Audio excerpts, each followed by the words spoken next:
Yeah, that is right. I am back again. It's that time of week, baby. And I am hitting you today, continuing actually, with the AFC South, man, on my NFL Divisional Preview Series. Yeah, it's time to get it on, baby. This is Gridiron Nation, y'all. And we're showing some love to our neighbors, Ruidoso, New Mexico today. And also, I got a little bit of gamer talk for y'all today. So hop in and vibe with me, baby. Let's get it cracking, y'all.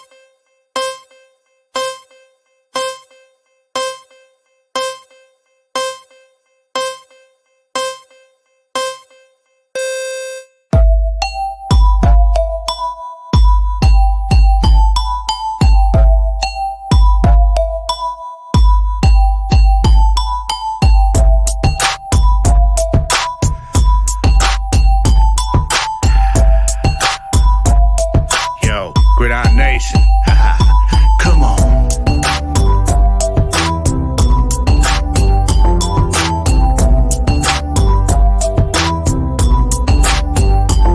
It's time I get in the game, forget the money and fame. Stay ready, making sure that they remember my name. I got a hunger inside, when the numbers are tied, yo, I'ma turn it up a level, never will be denied. I got them back on their heels, about to have me a meal. Not Zeke, but I'ma eat the way I'm seeing the field. Take out the competition, they'll remember the name. The wicked one I always bring it, got my head in the game. Now it's on. Yeah, what is up, y'all? It is that time of week again. Welcome to Gridiron Nation Podcast, Gridiron Nation 109, y'all. Thank you guys for joining me on yet another week, man. I am your host, Gabriel Garcia, a.k.a. The Wicked One. That is me on the beginning there. That is album I'm working on. That song is coming up on an album I'm working on, all right, man? And I'm about to start pushing my summertime music here pretty soon because it's hot. Talking about 104 degrees out here today. Man, and you know, my little AC is kicking, man. It's going, trying to keep me cool up in here and chilling. And I hope you guys are keeping cool as well, wherever you're at in your neck of the woods, whether you're here in the desert in the Southwest or wherever you're at, man. Much love to you. Hope you guys are out there feeling good, living well, and living blessed, man. This is the podcast that is made for the average hardcore football fan. By the average hardcore football fan. You guys already know this, man. Real quick, before we start off, man, before I get into the show, got to say rest in peace to the great one, the great Willie Mays. Yeah, man, this was a not, I don't want to say shock because he was older, you know, but it's just a sad thing when you lose such a legendary figure like this, especially in sports. A guy who was so impactful, man. Not only, I mean, like he was just legit elite on the field, but what he was off the field was even bigger, was even more important. So much respect to the great Willie Mays, man. Baseball would not be what it is without this man. And even the thing is as going as far as civil rights and stuff, man. He was just big for all of this stuff, man. So I had to say rest in peace to the great one, Willie Mays. And also another great one, actor Donald Sutherland, passed away as well. Been in so many movies, man. So many movies, this guy. And, if you know, you've probably seen 1, 2, 3, 10 movies with this guy. Such a great actor. He's the father of Kiefer Sutherland. And he also passed away this week, man, Donald Sutherland, man. So may he rest in peace. All right, so now let's keep rolling, man. Hope you guys are out there doing all right, man. Staying cool, like I said. As for me, it was a good long weekend. I had a 3-day weekend, but sometimes, they're nice when they come along every once in a while. But when you get those 3 days off and it's like every other weekend you get them and it's like, I go back and I got a long week ahead. But the good thing is I hit vacation next week, baby. I cannot wait. The week of the 4th of July. Yeah, so we will be celebrating my mom's birthday next week. We're going to be celebrating America's birthday next week. Yeah, man, it's going to be on next week, man. But let me know what you guys got planned, man. Let me know what you guys got going on for the 4th of July, all right? And we also, man, y'all be ready this later this summer, man, because the Paris 2024 Summer Olympics, they're going to be coming. All right, they're coming here, I believe, in August, end of July, early August. One of my favorite sporting events ever is the Olympics. I get so into the Olympics. The only thing that I don't like now And this is why I was talking about like how social media and the internet, like it's been good and bad. The bad thing is like you may be watching the replay, but you already know who won because it's all over like Facebook or it's all over Twitter, certain events.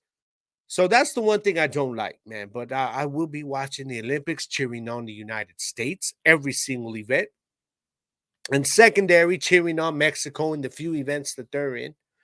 But it's gonna be USA all day, baby. And we're going basketball, man. I'm gonna be looking at track and field. I'm gonna be looking at swimming, the gymnastics, boxing, especially. They got breakdancing, y'all, going in this year. That is so dope. I don't care what anybody says. I dig that. I dig that. You got the street ball going in. Man, just so many events that I am looking forward to. Man, it's gonna be good. The martial arts, a lot of them you won't get, but I'm gonna catch as many as I can. And next week, guys, I was thinking of doing I had one idea for a social media off the grid segment for next week, but I changed it. I changed it. I'm gonna come back to that one later. It's gonna be talking about villains in movies. But the one I'm gonna have for you guys next week is what Olympic events are you looking forward to? Okay, if you're a fan of the Olympics like I am, I'm a big time fan. I want to know what events are y'all going to be looking forward to. All right, so let's get talking about that this week, and I'll put it out there like I always do on social media, and I'll have it out there for y'all ready to just to answer, and I'll read the answers next week, all right, on Gridiron Nation, man. So y'all be on the lookout for that, all right, and I'll be ready to rock with you guys as we get ready for the Summer Olympics. Now, before we get into the football talk, y'all, okay, I have to, I got to put it out there. Prayers for Ruidoso, New Mexico. I got family out there. If y'all, I mean, this is nationwide news. It's no secret about the fires that have been going on there, man. And I don't believe that they are fully contained yet. I think last I read, they were like a 30-40%. It could be more by now. Man, we got some God-given rain this past weekend. So that was very, very important for them. But, being in contact with my cousins, shout out to my cousins, Julian and James and my tia Margaret out there, man. I love you guys, and I'm so glad you're safe. I had to reach out to my cousin the other day to see how they're doing, and and it was just it's a scary time, man, and it's a tragic time because I know they said that there was I now anything that I'm saying here now, guys, think about this. By the time you're hearing this, it could be different. Okay, but what I read up on it this morning, they were still missing about 29 people unaccounted for on the village of Ruidoso and surrounding areas. And they had two fires going on, y'all, at the same time, and it was horrible. This is like the worst thing that's ever happened there, at least that I know of. I remember talking to my cousin. He was mentioning that it could be the worst thing. So many people have lost their homes, businesses, and the community is coming together, y'all. And I just want to send my heartfelt prayers to everybody out there. Okay. And I told my cousin, man, we're here. If y'all need if they needed to come down here and stay, man, would you find a spot on the couch, on the floor? We got blankets. We got you. We got you, man. But my cousins, man, they do their thing. They're gonna ride, man. They're strong, and they're holding up out there. But I did want to put out the word, y'all. If you go on to Facebook, look up Scorpion Tattoos out of Ruidoso, New Mexico. That is my cousin, James Flores. And they're going to have a lot of stuff going on. They've already got a lot of things going on that they're putting together for fundraising. Everybody's real tight out there. When you get those little small towns like that, man, it's tight. It's tight. And I love that. I love that, man, because that's when this is a time when a community needs to have that strength and that bond to come together and help each other out. That's exactly what they're doing out there, y'all.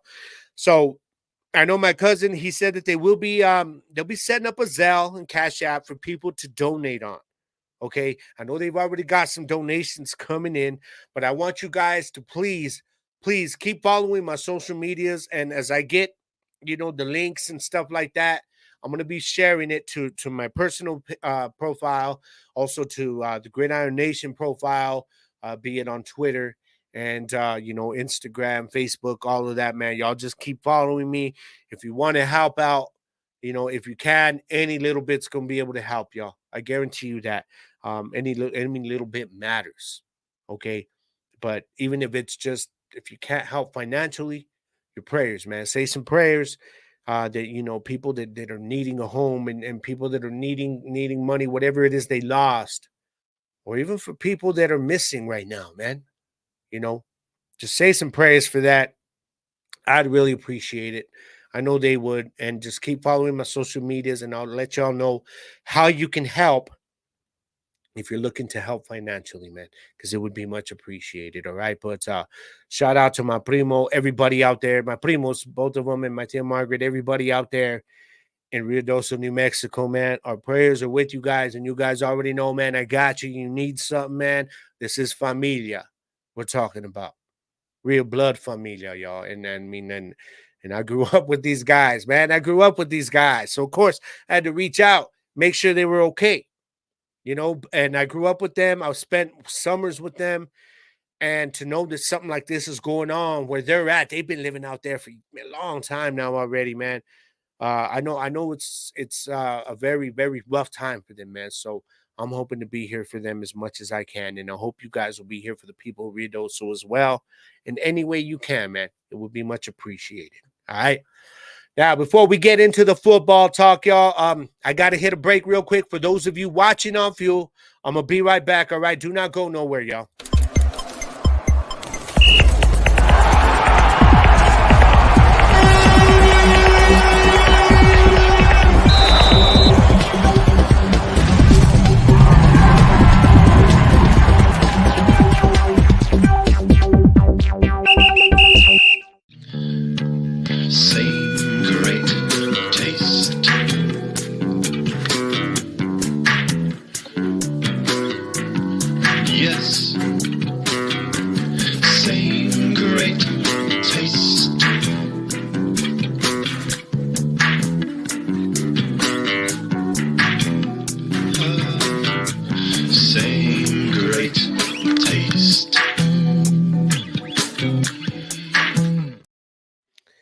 Yeah, that's right. Welcome back to Gridiron Nation 109, baby. Let's get it on. Let's get it popping. Hey, before we hit the football, I told you at the beginning, I had some gamer talk for y'all. And I told you, JP, we're going to chronicle this on the show. Okay, if you're a gamer, if you're not, that's okay. Please do not go nowhere. The segment will not last long. But bear with me. Y'all know I'm a gamer, okay? And for those of you that are gamers, you may be familiar with a game called Elden Ring. Okay. Came out last year. It's From Software game, and it's what they call a Souls-like game. And these games are very notorious for being absolutely ridiculously unnecessarily difficult. Very difficult game, man. Very difficult game. Okay. I bought it on day one, man. I was like, oh, this is going to be a dope game. Every time I put this game on, I get my ass kicked. Like 5 minutes into the damn game, I'm rage quitting. I'm like, I don't want to play no more. Give me something that I'm really good at. And I jump in there, get my confidence back up, and I'm feeling good. Okay. Games are supposed to be relaxing. Video games are supposed to be your downtime where you're chilling, at least for me, and I'm relaxing. It's not supposed to get my stress levels and anxiety up. That's exactly what this damn game Elden Ring does, y'all. This game should be illegal. I'm just kidding. I'm kidding about that. But this game, this game. But guess what? I decided to give it another run. This time, I got a secret weapon, baby. I got a coach. I got a coach helping me out here. JP is my official Elden Ring coach. Man, JP talk about this game like it's easy, y'all. He's like, oh, yeah, he's sending me videos and stuff. And I'm like, damn, this fool's killing these bosses. And there I am getting my ass handed to me by like the easiest freaking people in the damn game. It's ridiculous, y'all. Okay? Gets my anxiety up, gets my stress levels up, and I can't take this no more. I don't want to play. It's no fun. It's not fun. But I said, I'm going to go into this game because the game itself, The world is beautiful. It's dark, but it's beautiful, man. The story, the lore, everything behind it is absolutely dope. It is so dope. Gameplay is so good, but the difficulty, it's ridiculous. There is no need for that. But I'm running through it, okay? So this segment that we're going to do every single week is called My Journey Through the Lands Between. Elden Ring should be illegal. But I got a coach, man, JP. We were texting each other, and he's telling me where to go. Go do this, go do that. So I got through the first part, okay? And I decided to go through the little tutorial area again. It gives you a choice because, I just jumped out of Assassin's Creed Odyssey again. So my mind is like in all this crazy, with the control scheme. So I had to get out of that. So I went through it, started going through it. Now I'm stuck on, I don't even want to say it's a boss because JP says it's a watchdog. That's what they're called. And they are. I looked it up. It's like in the Erd Tree Crypt or something, grave site, something like that. But it's this stupid cat-looking statue thing, y'all, with this giant-ass sword. Cannot beat this, but I'm going to do it. I'm going to do it. My plan is by the end of this week to have beaten him and continue on with my journey through the lands between, okay, through the weekend and into my vacation next week, because I am determined to get at least competent in this game and stop getting my ass handed to me and getting pissed off about it. This game is it's one of those games that, like, if you're a masochist, you get your ass kicked and that makes it fun for you. You guys are sick, JP. Y'all get into this game as hard as this. But I'm going to give him my best shot again, bro. But this time, I got my boy JP. He's got my back. He's going to coach me through this thing, because if anybody can coach me through this, it's JP. And if at some point I just can't get past these guys, that's why he's going to be like, you know what, man, I quit, dog. You suck. But I'm going to try, man. I'm going to try. So y'all, if you're a gamer, ride with me every week, man. We're going to be doing my journey through the lands between. Elden Ring should be illegal is the statement this week, but that statement will change every single week based on my experience as to where I've gotten as opposed to the prior week. Okay? So y'all ride with me. Elden Rings fans, y'all are crazy. I don't know what's wrong with you guys. You're sick. You like pain. But I'm going to roll with it, man. I'm going to roll with it and see if I can, because it's crazy, because when you do beat like a boss here, like I have before on an older run, you work so hard because you keep going back, trying to figure out how to beat them, and it's a sense of accomplishment because it's so difficult to do. Okay, I want that feeling. And I plan to have it on my journey through the lands between. All right, so y'all be sure, to keep riding with me, man, and I will keep y'all posted on that. I promise, okay? So now, let's get right into the football talk, baby, because I ain't got no time to waste today, because we've got a very, very good division to talk about today. I'll actually say very, very, maybe a very good division. We're going to talk about the AFC South today, baby. That's my preview on this week's Gridiron Nation NFL Divisional Series previews. Wait, back up. I'm going to get this right by the end of this series of previews. I'm going to have this down. So I'm going to start again.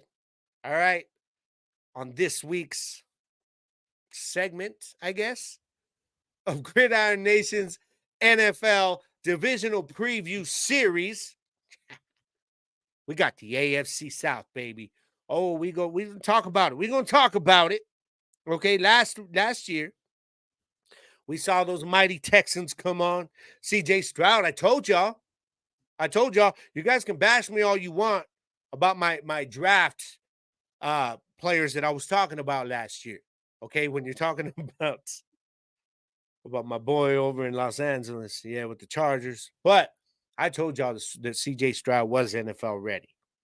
Okay. I had a few debates online from people to tell me I was crazy, that he was going to be good, but they were going to have to give him some time. I said, no, he's ready. He's ready. He was the most NFL ready in last year's draft. And he showed it. He showed it. Now, granted, had a great coach there, had a great surrounding cast, some young talent, a wide receiver, okay, with a little mix of veterans. Oh, and it also helped that he had the defensive player of the year on the other side. But the Texans went on and got it done last year. Even won themselves a playoff game by putting a beat down on Cleveland. And then they proceeded to go to Baltimore and get beat down over there. So they weren't ready for all that, man. They were not ready for all that. So now, let's just start it off. Who is my number one team that I got predicted this year? Now, you may easily say that, okay, the Texans are the only good team here, and that's not true. That is not true. But we're going to start with the Texans anyways, okay? Because that is my pick to finish in the top spot in the AFC South. And, can CJ be better than last year? Because he was pretty damn good last year, man. He was. CJ Stroud last year, y'all. 15 games played. Okay, he had an injury, kept him out a couple games. Threw for over 4,000 yards, 23 touchdowns, and 5 interceptions. Wow. Talk about getting it done and protecting the ball while you're getting it done. As a rookie, that's not rookie numbers, man, for a quarterback. That's crazy. That was impressive as hell. Houston Texans went 10-7 last year, though. So they were not a perfect team. Obviously, we saw what happened against Baltimore in the playoffs. They did not belong in that same field with Baltimore that day. All right, but offense was ranked number 12 overall. They were number 7 in the pass, but number 22 in the run. They struggled in the run. Dameon Pierce was put into an RB2 role. He couldn't get it going like he did his rookie year. Okay. Running back Devin Singletary, that was a key loss for them. Was it? I don't know. He's with the Giants now. Okay. But he's gone. Didn't have too big of a year. Had a couple good games. He did. But again, number 22 in the run offensively, it's not going to get it done. Right? They had injuries on that offensive line, but if they come back healthy, oh, watch out. Watch out. Now, the big key addition this year, okay, in the offseason, of course, was Stephon Diggs. I did an episode about it. Talking about Houston being a problem because now you got Stephon Diggs there, okay? You've got Nico Collins there, who had 80 catches for 1,297 yards last year and 8 touchdowns. Dude balled out. One good year, but he got paid now. What were they thinking? They threw all kinds. They threw the bag in Nico Collins after having one good year. That's crazy because they're paying him like a wide receiver 1. But Stephon Diggs is going to want to be wide receiver 1. What's going on, man? Oh, and don't forget you got Tank Dell there as well. So you talk about a great wide receiver group. That's one of the best in the AFC right there, if I'm looking at it. Just on paper. All right? Don't forget, they also just extended Dalton Schultz, tight end, former Cowboy. He had 635 yards last year, 5 touchdowns. I still feel they could have used him more. They're paying him now, so they might. That means they're planning to get him more involved. All right, but they did go and add Joe Mixon. I mentioned Singletary not being there anymore. They added Joe Mixon, who played 17 games last year with Cincy, had just over 1,000 yards. Okay, we had been 16 games. He wouldn't have reached that 1,000 yards. 9 touchdowns. He had a 4 yards per carry average. I don't think I see Mixon. He looks like he's slipping to me. But I'm really wondering if they're going to be like maybe Pierce is going to get a little more work. Okay. And maybe we have a 2 running back committee here. I don't know. 2-headed running back. That remains to be seen. We haven't even started training camp yet, actual camp. So we'll find out about that, man. But you still got left tackle Laremy Tunsil, who also got paid, man. One of the best in the game. Guard Shaq Mason. And they added offensive tackle Blake Fisher out of Notre Dame. They drafted him. So they're looking to beef up that line with that. You beefed up your wide receiver group. You do have a better running back, though. I did say Mixon, I think, is starting to regress, but he's still better than what Singletary was last year. So they will have a little bit better running game, I'm expecting. Okay, now let's jump to the other side of the ball, though. on the defense. You got defensive coordinator Matt Burke, and his boys were ranked number 14, right in the middle of the pack last year. They were number 23 versus the pass. Number 6, though, versus the run. Very good against the run, very bad against the pass. All right, but what's crazy is I talk about how good they were on the run. Against the run, I should say. Not on the run, against the run. But yet, that game against Baltimore, man, Baltimore tore them a new one. 229 rush yards in that game for the Ravens. Crazy. That's all they needed. All right. Now you've got defensive rookie of the year, defensive end Will Anderson Jr., of course, he'll be coming back healthy. Middle linebacker Azeez Al-Shaair, they brought him over from Tennessee. That's solid right there. You're trying to beef up that middle a little bit. Okay. Now I talked about them in the past game defensively needing some help. So what did they go and do? Well, you've got cornerback Derek Stingley there. Okay, but you need some help on the other side. So they went and drafted Kamari Lassiter out of Georgia. Going to be interesting to see how this dude does. And if he is a day one starter as a rookie, he's going to have an opportunity to earn that here in the upcoming preseason, man. So that's going to be interesting to see. But I think the Texans are primed to make another run at this division back-to-back years. And I don't see why they can't. There's one team I think, though, that maybe could surprise people. But as far as the Texans go, should be the favorite in the division as they are. But the defense has to improve in the pass. That's going to be big. That's going to be big because the team I'm telling you about that could sneak up and bite some people. Okay, because they're going to be a total different look offensively, maybe even defensively as well. Yeah, those Tennessee Titans. Now I know they finished 6-11 and last place in the division last year. I get that. Okay, head coach Brian Callahan coming back. He brought in a new defensive coordinator, Denard Wilson. Okay, so that's why I talk about this defense maybe looking a little different. They also changed up. It's a whole new staff, entirely new coaching staff. Offensive coordinator Nick Foles, he's going to have himself a quarterback who's ready to go, though. Now, Will Levis, I told you about Will Levis last year in the draft. I thought that people were undervaluing him.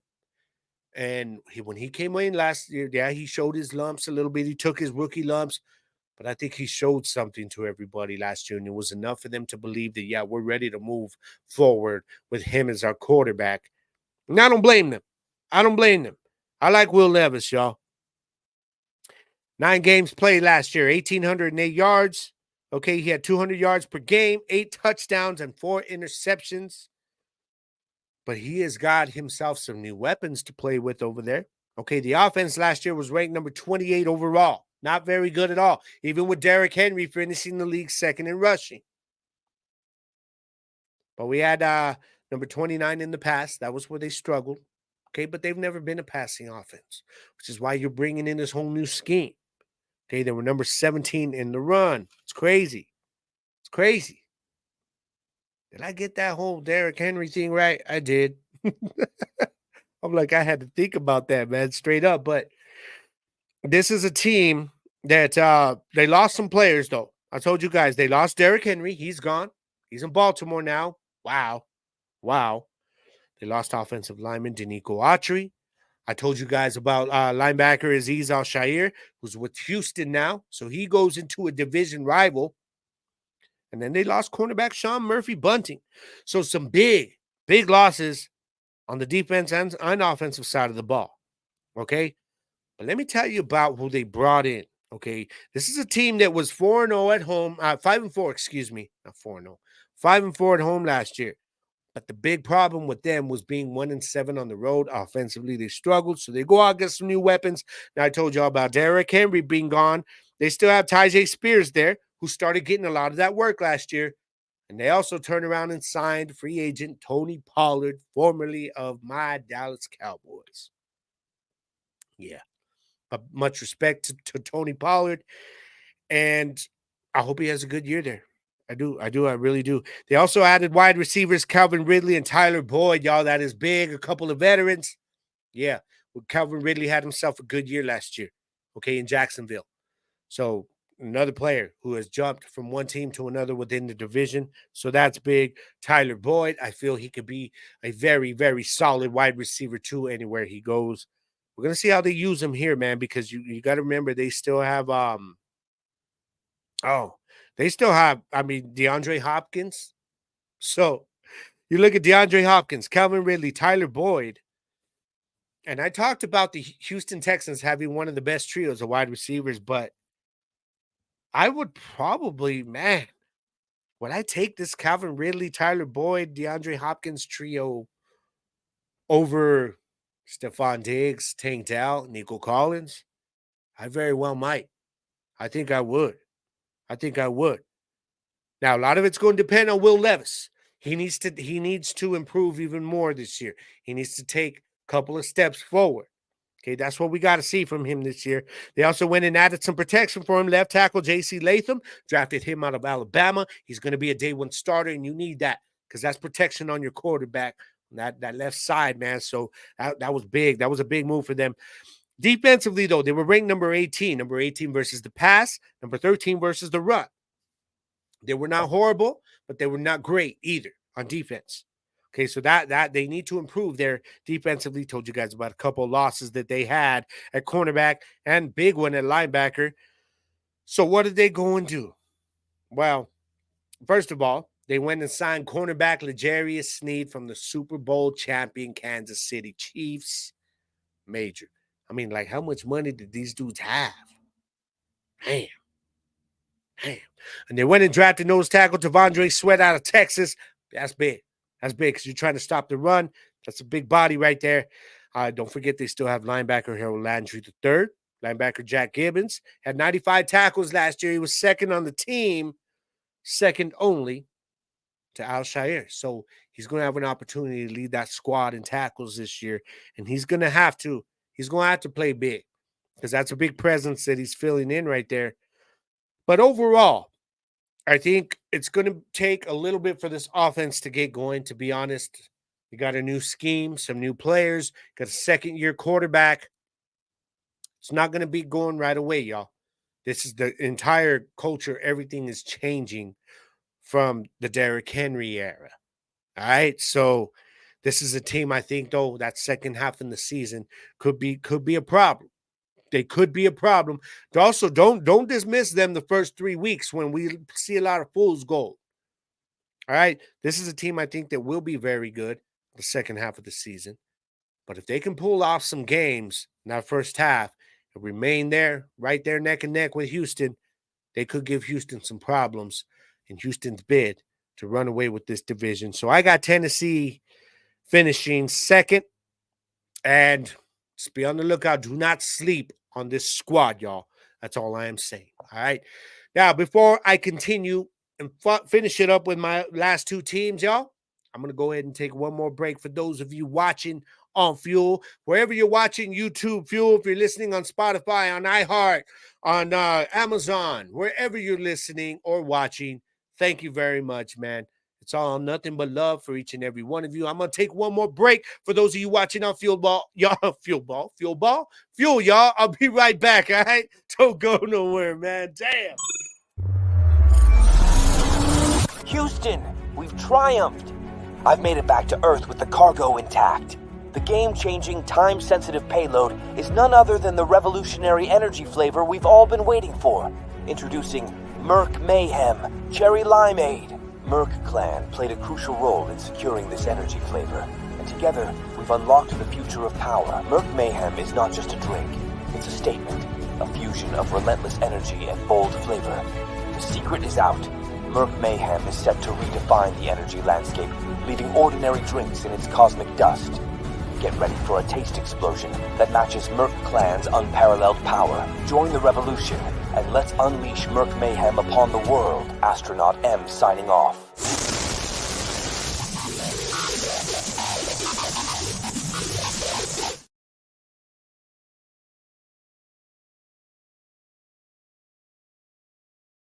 Yeah. Welcome back to Gridiron Nation 109, y'all. Hitting right here, talking about the AFC South. And let's keep it rolling, baby. Let's keep going. with my number 3 squad, the Jacksonville Jaguars. Is it time for regression?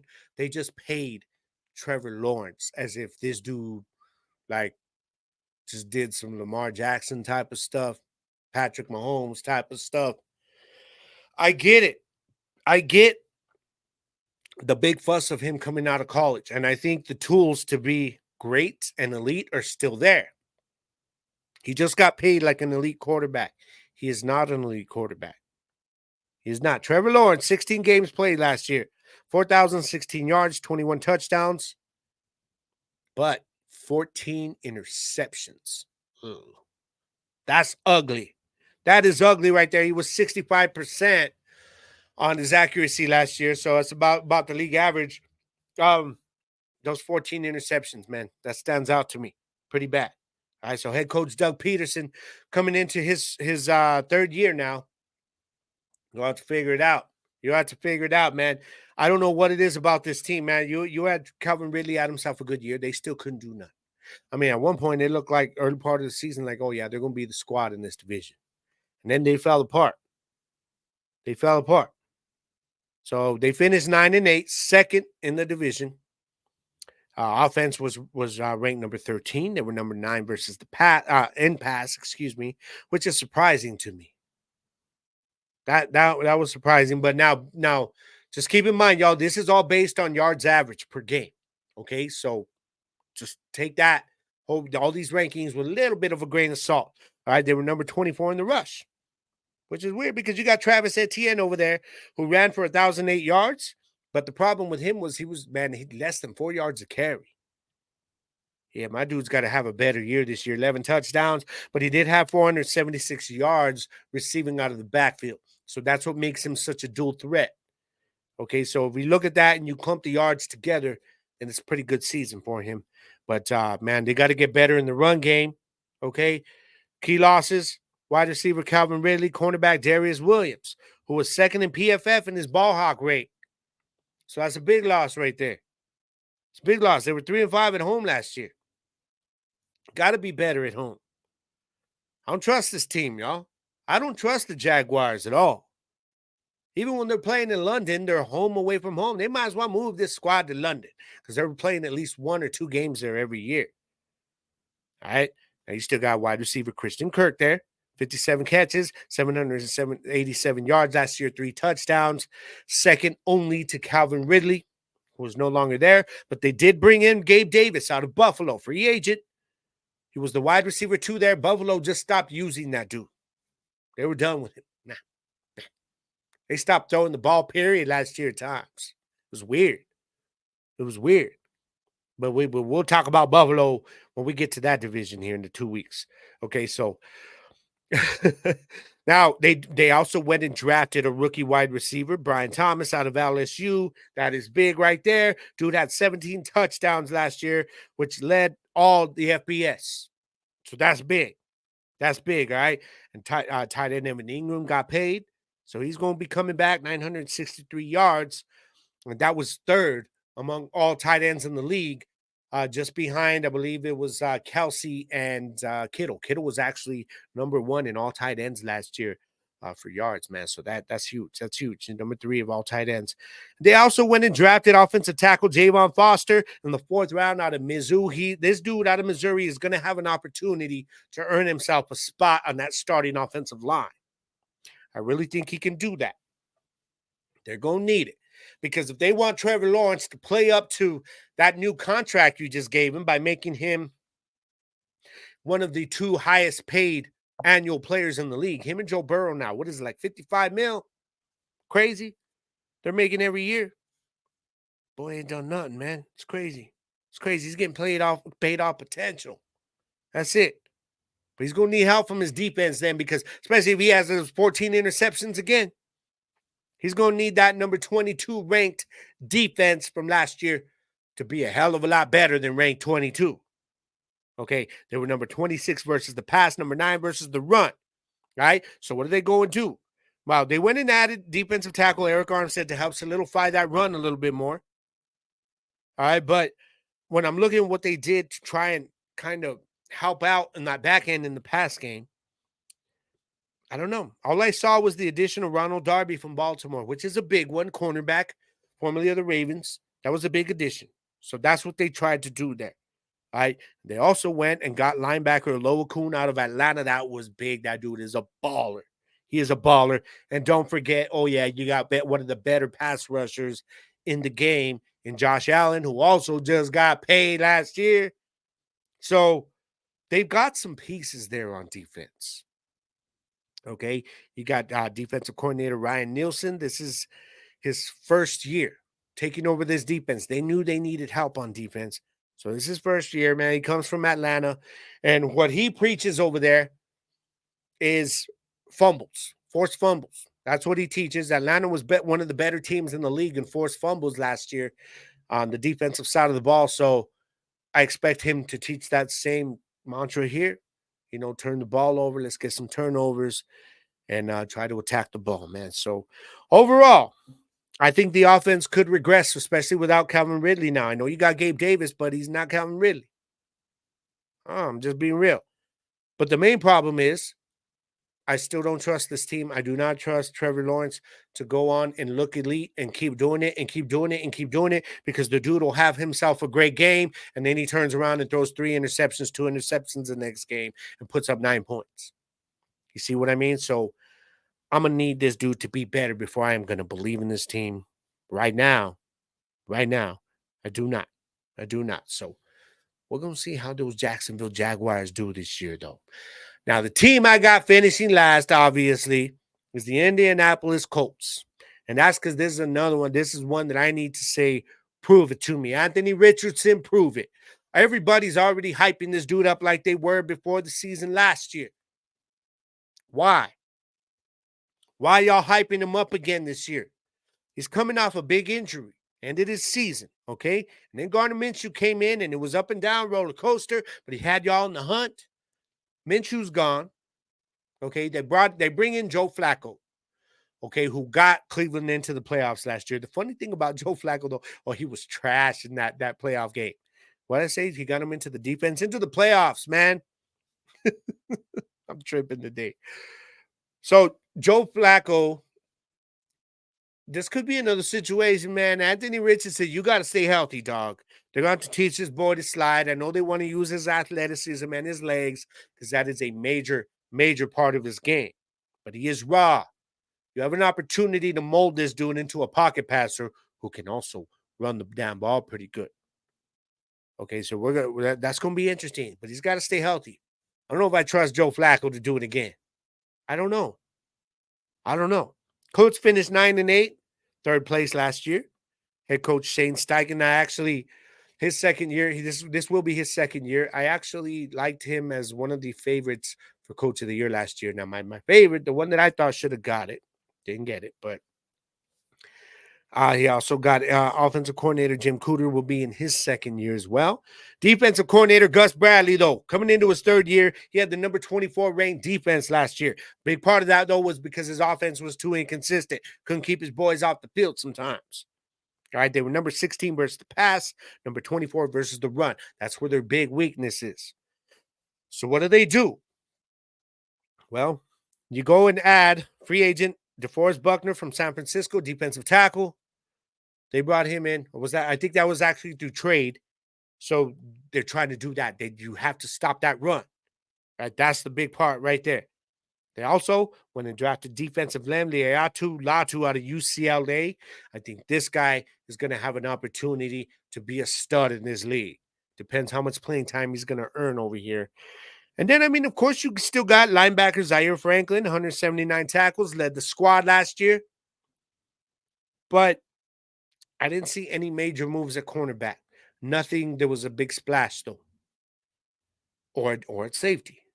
So that pass defense, while it was middle of the pack, I think you want to be able to have guys back there that you don't need to help out so much at cornerback, so you can drop your safeties down when you have to, so you can plug in your 3 linebackers when you have to. But I don't know what they're going to be doing, man. I just don't know if the Colts are going to be good enough. I'm still not sold on Anthony Richardson coming in and taking the league by storm like CJ Stroud did last year. Anthony Richardson came into this with a high ceiling. Yes, but that's why I'm saying he is raw. Mold him right now. Right now. Mold this dude. All right? He doesn't have all the experience that a lot of these other dudes that came out in last year's draft class did. So you have an opportunity to do something with him, mold him into a pocket passer who can also run the ball and kill you with his legs. But I don't trust the Colts this year either. They got to prove it to me. That's all I'm going to say. Anthony Richardson, prove it to me. That's all I'm saying. But I do still, if I'm looking at fantasy though, of course, running back Jonathan Taylor played 10 games last year because he had, he didn't get to play the whole season. We all know what happened there. 794 yards. Okay, he averaged just over 4.3 yards a carry. Not bad. Not bad at all. Right, he's got Trey Sermon now backing him up. Zach Moss is the one that held it down and did a damn good job of it in that running game till he got there. Okay, so and that was why they had the number 10 rushing offense in the league last year. And Jonathan Taylor came in, he just continued it. He just kept rolling. All right, so now Mo Alley Cox is gone. You replace him at tight end with Jelani Woods. And also you got that offensive line is still one of the top offensive lines in the league. Top 5 probably. Okay, you got Will Freeze and center Ryan Kelly there holding it down. And I think that offensive line is still going to be legit this year. So if that's going to be the thing, that is the heart of any team, in my opinion, any offense, actually.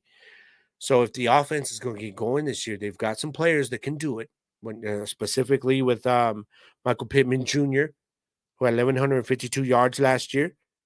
Okay, and like I said, Jonathan Taylor. Now they still have wide receiver Alec Pierce, wide receiver Josh Downs, and they went and drafted Adonai Mitchell out of Texas.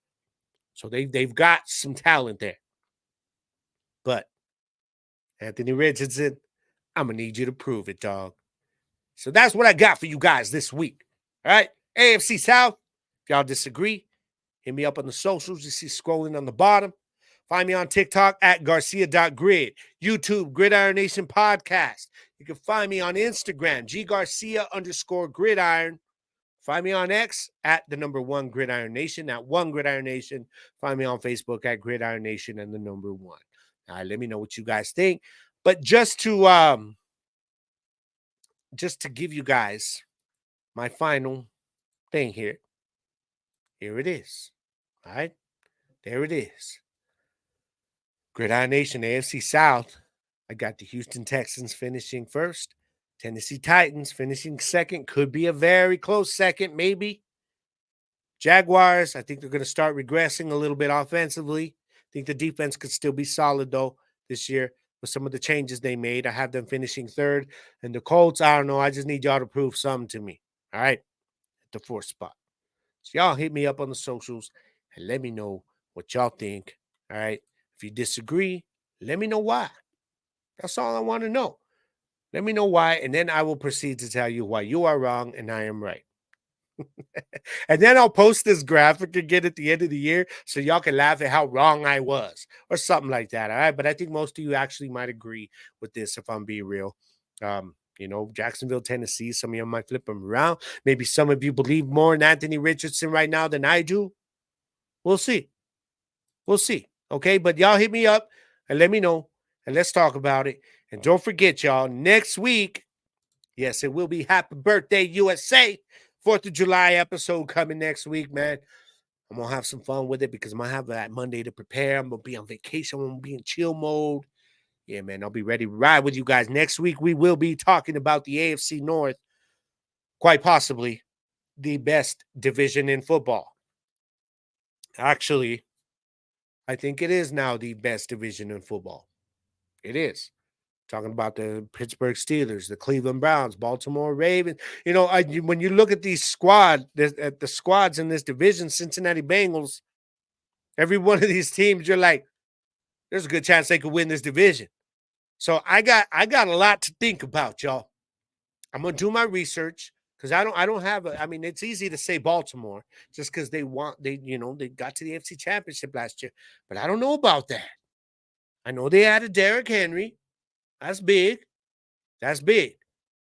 Okay, but they still don't have a stud wide receiver. I don't know. I got a lot to think about, man. You see what Cincy's doing. T. Higgins is going to play, but there's no more Tyler Boyd there. No more Joe Mixon. Joe Burrow come back healthy, maybe. Does he stay healthy? I don't know. Cleveland is going to have that dominant defense again. Amari Cooper, though, seems not happy now. He wants a new deal.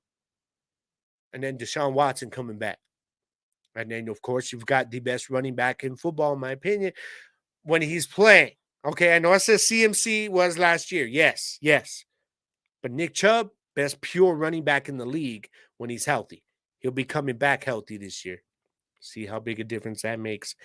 And then you've got the Pittsburgh Steelers, who made all the news at quarterback this year.